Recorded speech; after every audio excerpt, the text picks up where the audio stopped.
Hello friends, ఇప్పుడు మనం మా సిస్టర్ వాళ్ళ గృహప్రవేశం వీడియో స్టెప్ బై స్టెప్ చూద్దాం. ముందు రోజు మేము 2:30కి అలా లంచ్ తినేసి పువ్వులు కట్టడం స్టార్ట్ చేశాము. పువ్వులు మొత్తం 60 కేజీలు తీసుకొచ్చారు. వాటికి వాళ్ళకే మనం ఇచ్చేస్తే చాలా డబ్బులవుతదని చెప్పేసి మేమే కట్టాం. మొత్తం 7 వరకు మేమే కట్టాం. కట్టిన తర్వాత గడపలకి, మళ్ళీ ఇంకొకటి ఏముంది, మనకు పందిరికి అన్నిటికి అలంకరించేసాము. చాలా చక్కగా వచ్చింది. ఇది బిల్డింగ్ యొక్క ఫ్రంట్ వ్యూ అనమాట. బిల్డింగ్ వచ్చేసి మనకు G+2 వచ్చింది. ముందర పార్కింగ్‌కి వదలలేదు. ఎందుకంటే ముందర పెట్టుకోవచ్చు వెహికల్స్. గ్రౌండ్ ఫ్లోర్‌లో వదలలేదు. ఇలా పువ్వులన్నీ స్టేర్స్‌కి అన్నిటికి అలంకరించేసాం. ముగ్గైతే నేనే వేశాను. ఇది బిల్డింగ్ యొక్క సైడ్ వ్యూ అనమాట. ఈ సైడ్ మనకు పార్కింగ్‌కి ప్లేస్ ఉంది. అందుకే జీలో మనం వదలలేదు గ్రౌండ్ ఫ్లోర్‌లో. నెక్స్ట్ వచ్చేసి ఇది ఫస్ట్ ఫ్లోరు. పువ్వుల అలంకరణ అంతా చూపిస్తున్నాను. ముందు రోజు నైట్ దేవుడిని పూజారి అలంకరించారు. ఎందుకంటే నెక్స్ట్ డే పొద్దున్నేనే మనకి పూజ స్టార్ట్ అయిపోతది. టైం దొరకదని నైటే కొంచెం అలంకరించేశారు. నెక్స్ట్ డే మార్నింగ్ ఏమైందంటే 4:30కి అలా లేచేసి పూజారి గారు వచ్చిన తర్వాత మా అక్క, బావ పూజలో కూర్చొని పూజ మొత్తం 9:30 వరకు కంప్లీట్ చేశారు. ఇదొచ్చేసి ప్రసాదం అనమాట. ఇప్పుడు ప్రతి ఒక్క బిల్డింగ్ యొక్క ఇన్సైడ్ వ్యూ చూద్దాము. ఇది గ్రౌండ్ ఫ్లోర్‌లో ఉన్న సింగిల్ బెడ్‌రూమ్ అనమాట. ఇది హాల్‌లో టీవీ యూనిట్, అన్నీ మంచి సీలింగు మంచిగా సెట్ చేపించుకున్నారు. ఇది ఓన్లీ రెంటల్ పర్పసే.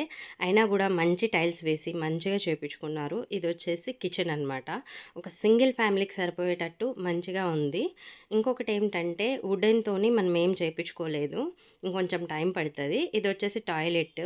ఇది లోపల సింగిల్ బెడ్‌రూము. బెడ్ ఇంకా బీరువా అలాంటిదొస్తది. బావుంది. ఒక సింగిల్ ఫ్యామిలీకైతే కంపల్సరీగా మంచిగా సెట్ అయిపోతది. ఇది లోపల టాయిలెట్‌లో ఏముంది అనేసి టైల్స్ కూడా ఫస్ట్ క్లాస్ టైల్స్ చేపించుకున్నారు. చాలా బావుంది. ఇప్పుడైతే మనం ఫస్ట్ ఫ్లోర్‌కెళ్ళిపోదాం. ఇది స్టెయిర్స్ కూడా మంచి టైల్స్ యూజ్ చేశారు. ఎందుకంటే సొంత ఇల్లు లైఫ్‌లో ఒక్కటేసారి కట్టుకుంటారు కాబట్టి మా అక్క వాళ్ళు చాలా బాగా కట్టుకున్నారు. ఇది ఫస్ట్ ఫ్లోర్ యొక్క ఫ్రంట్ వ్యూ అనమాట. ఇప్పుడు లోపల బిల్డింగ్‌కెళ్ళిపోదాం. ఇది హాలు. ఈ లైట్స్, ఫ్యాన్స్ అన్నీ కూడా హైదరాబాద్ నుంచి తెచ్చుకున్నారు. ఇది నెక్స్ట్ డే అలంకరణ. అమ్మవారు చాలా బాగున్నారు. ఇది పూజా రూము. ఇది కిచెను. మా అక్క వాళ్ళు ఫస్ట్ ఫ్లోర్‌లోనే ఉందామనుకున్నారు కాబట్టి కొంచెం ఎక్కువ మంచిగా ఫస్ట్ ఫ్లోర్ చేపించుకున్నారు. ఇది కిచెను. కిచెన్‌లో చిమ్నీ కూడా పెట్టించుకున్నారు. నెక్స్ట్ వచ్చేసి ఇది డబుల్ బెడ్‌రూము. మనం చూస్తుంది ఇప్పుడు ఇంకొక బెడ్‌రూమ్ అనమాట. ఇందులో అటాచ్డ్ టాయిలెట్ ఉంది. టాయిలెట్ వీడియో మిస్ అయింది. దీనికి కూడా ఇంకొకటి అటాచ్డ్ టాయిలెట్ ఉంది. ఇది ఇంకొక బెడ్‌రూమ్ అనమాట. చాలా బాగా ఉంది. పెయింట్స్ అన్నీ కూడా ఫస్ట్ క్లాస్ యూజ్ చేశారు. ఇప్పుడు మనం పెంట్ హౌస్‌కెళ్ళిపోదాం. ఇదొచ్చేసి స్టెయిర్స్ ఎక్కుతుంటే గ్లాస్‌తోని ఒక వ్యూ లాగా భలే సెట్ చేశారు. ఇప్పుడు మనం పెంట్ హౌస్ మీద ఉన్న గేట్ ఇది. అక్కడ బట్టలు ఉతుక్కోవడానికి అలాంటి బండలు కూడా పెట్టించుకున్నారు. సాయంకాలం పూట బయట కూర్చొని ప్రశాంతంగా ఉండడానికి అరుగు కూడా కట్టించుకున్నారు. ఇది పెంట్ హౌస్ కూడా రెంట్‌కిచ్చేస్తారు. ఓన్లీ ఒక సింగిల్ ఫ్యామిలీకైతే సెట్ అవుతది. ఇది ఓన్లీ బెడ్‌రూమ్ కూడా లేదు. Only hall, attached toilet, attached kitchen ఉంది. చాలా సింపుల్‌గా ఉంది. ఒకవేళ వీళ్ళు హైదరాబాద్‌కి మూవ్ అయిపోతే ఆ లగేజ్ అంతా పెట్టుకోవడానికి దీన్ని కట్టించుకున్నారు. ఇది చాలా బావుంది.